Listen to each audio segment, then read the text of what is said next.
कशी दिसते मग ही नवरी? खरं तर आज मी नवरी नाहीये, पण नवरीचा लूक केलाय आणि मी ज्या पण वेळी ना असं नवरीचा लूक करते ना, तर त्यावेळी मला माझ्या वडिलांची खूप जास्त आठवण येते. मला वाटतं मलाच नाही तर प्रत्येकच मुलीला जी नवरी होतीये किंवा होणार आहे किंवा जी त्या लूकमध्ये असते किंवा मग जिला वडील आहे, नाहीये, त्या सगळ्या मुलींना त्यांच्या वडिलांची खूपच जास्त आठवण येते किंवा आता मी तुम्हाला एक सॉन्ग ऐकवते, तर ते तर सगळ्याच मुलींना फील होईल. चला तर मग का बरं आठवण येत असेल? काय बोलतात आपले वडील बघूया.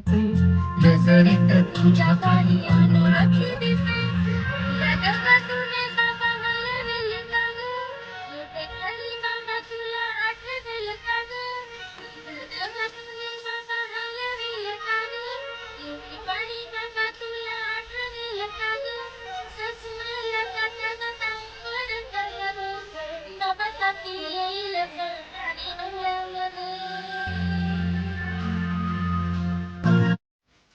खरं तर सांगू का बाबा तुमची तर आठवण खूप जास्त येईल. तुमच्यासाठी डोळ्यात पाणी पण खूप येईल. पण ते बघण्यासाठी तुम्ही नाही याचं दुःख खूप जास्त होईल.